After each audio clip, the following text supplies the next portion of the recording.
Happy July 4th. Well, maybe it should be the day before July 4th if I get this up in time, with hope. Thought I'd show you guys what's going on with the KTM. I've got the frame right here all cleaned up. I'm going to be working on that in a second. And over here, everything is organized and ready to go out for, this is all Cerakote stuff up here. So I have like the triple tree, that's good. This is all bronze in this box.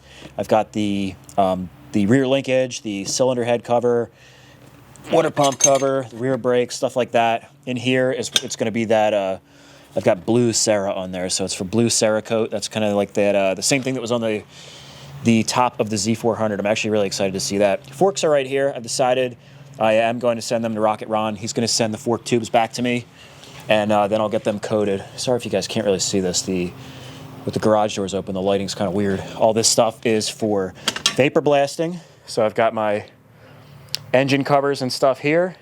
They're actually in pretty good shape. I already pulled the bearings and whatnot and kind of like mildly cleaned them up. And then I have all of my hardware right there. That's all going to be yellow zinc. I have one bag of engine hardware. The other one is for the chassis and stuff. We're going to get a brand new Acerbis. Apparently Acerbis is not the correct way to say that. A whole bunch of people are saying it in the comment section below. Apparently it's Acerbis. Probably still saying it incorrectly, but you know, whatever. But yeah, I've got a new Acerbis tank on the way. There's nothing wrong with this KTM one. I just don't think you can ever get the yellow kind of tint out of it once there's been gas sitting in it and everything. So I just think, you know, I can resell that one, and then the price difference between that and the new Acerbis probably won't be crazy, but it'll look like it'll be a brand new tank, so it'll look really nice. Gonna be selling the old rims and tires, selling this high Enduro seat. It's made by Enduro Engineering. It's actually like looks almost brand new, but I don't plan to use that one. I have the stock one over there. The lower the better, in my opinion. This stuff is all for sale. I have everything kind of like organized. And then that box is all stuff that I just have to clean by hand. I've got the old chain here, if you can believe it. That was actually pretty decent. And then up here, I've got some parts that I already finished up. Some parts I may not be using. These are called steg pegs. They're supposed to help with arm pump and kind of keep you on the bike a little bit better. Basically, the back of your boots rub up against these puck things, and it almost like hooks on the back of your boots. So when you're squeezing the bike with your legs, it kind of helps reduce arm pump. So I'm actually in the middle of filming the video, repairing the frame. I've already washed everything. The orange is actually pretty nice on this frame.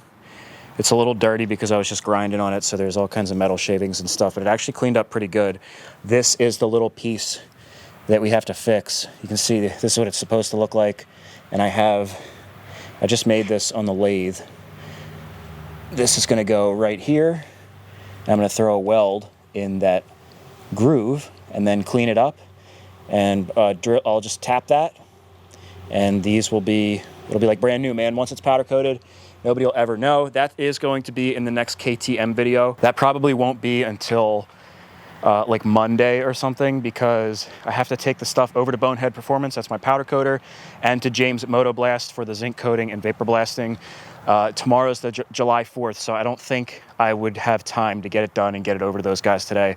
So I think I'm going to go over there Friday in between the holiday, as long as they're open. They may be off for a couple days in a row or something. Unfortunately, just with the holiday, it just kind of slows stuff down. So that's what's going on with the KTM. Very, very, very excited. I just ordered a ton of stuff from Partzilla, all the bearings, a ton of stuff, man. I'll be getting all that stuff, and I'll probably have like a video showing, you know, the big heaping pile of parts. Got a brand new FMF. I also managed to get the header. The headers, specifically at FMF, are on back order. I think they're having issues with labor over there. That's what they were telling me. So that couldn't find the header anywhere. I did manage to find one. So we've got a full FMF exhaust, which is what I really wanted. We get a vortex intake for it. I heard that really wakes up the 350, and it'll go with that FMF really nicely. Some other aftermarket stuff coming too. If you guys didn't see the last video, the graphics are all done. Very, very excited. It's going to be cool going over to Bonehead Performance. I'm going to bring a piece of the super vibrant yellow plastics, and we're going to see if we can match it up with the correct powder coat, because it's going to be tough, man. That's a really vibrant yellow. My graphics producer, said he's worked with those plastics before, and he can match the graphics really close. So it's going to be super exciting. And now I've got the Grape Ape out here. So basically, I really want to go riding tomorrow for the holiday. And I thought it would be cool to take the Grape Ape out. Now that I've actually got some seat time on the Kawasaki, I feel like I will actually be able to ride this thing. To be honest with you, I'd really like to put the twist throttle back on, like for comfort. I've really taken a liking to the twist throttle, but I think it's just appropriate that we ride it with the thumb throttle, and we'll get to see the difference between the thumb and the twist throttle. And I think I'm going to make a video talking about the difference between thumb and twist, because now that I've been riding both for a little bit, I feel like I can actually have like a decent opinion on that. I just have a couple things to do today. You can see had a little bit of an accident here, and this lever took a spill and it like snapped the little spacer off. It's actually supposed to be out like that. So I have another set of these levers. I think I'm just going to swap them out. They're like a charcoal gray. The charcoal gray kind of goes with everything. So I'll swap them out, and I need to float the front axle because the suspension's been kind of like binding up. And I don't think I floated that front axle when I put this thing together. So I'll do that, and then pretty much I think this bike is good to go. The Grape Ape has been an awesome machine. I don't really have that much time on it. Really, the most riding we did was down in Florida, and Robert Hermosi put a bunch of time on it. Not a bunch, but some time on it. And that was when I really got to see it rip. So hopefully I'll get some time ripping. The other thing that's coming out is the video on buying the KX250. You guys probably saw this at the end of the Z400 series, and I did have a video here on the Extra channel showing that bike. So basically, I went and hung out with Matt from Garage MC, and we picked this thing up. It's sort of going to be like a one-off video, just showing picking this thing up and us trying to get this thing started. I'm not going to say whether or not we got it fired up or not. I'm not sure what I'm doing with this thing, so it's not like the start of a series. You know, it might be, who knows, but I really just want to show it, and it was really cool just hanging out with Matt. Matt from Garage MC is a guy that a lot of people have been, you know, asking me to collaborate with, and they're like, oh, you got to hang out with Matt.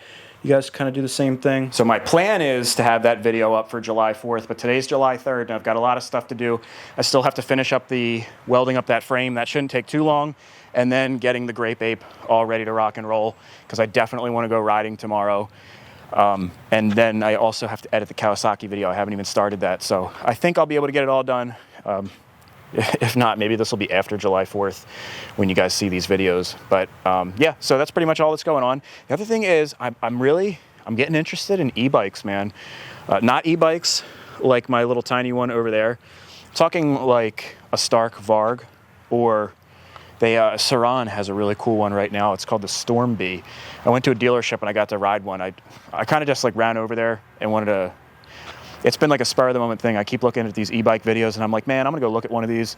And I went over there and I was looking at it, and the guy's like, do you want to ride it? And I was like, hell yeah, dude. I didn't think that you could do that with a dirt bike. You can test drive it. So they had like a field in the back. I wish I brought my helmet with my camera. I would have brought you guys with me. It was so much fun, dude. I cannot believe how much fun it was. It's a full-size dirt bike. If you guys don't know what it is, look it up. It's called a Saran Storm Bee. I want one so bad now. That or the Stark Varg. The thing is, they're just so freaking expensive, man. I got an out-the-door price on the Saran Storm Bee, and it was like almost $11,000, which is crazy. And the Stark, if I get the Alpha one, which is like the 80 horsepower version, which really, I don't need that, but I feel like if I'm going to Spring for a Stark, you might as well get the Alpha. I think it's only $1,000 more to get the Alpha version, which is the super fast one, and it comes with all the power modes. So you can set it at 40, 50, 60, and then I think 80. I'm sure you can really adjust it.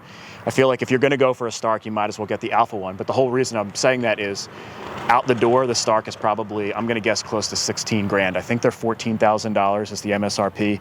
I don't really see that being the kind of machine where they negotiate with, because it's like, they're saying it's like the best dirt bike in the world right now, production. All these pro riders are riding them and stuff, and they're just saying that they're literally the best dirt bike, and they just really became, you know, public.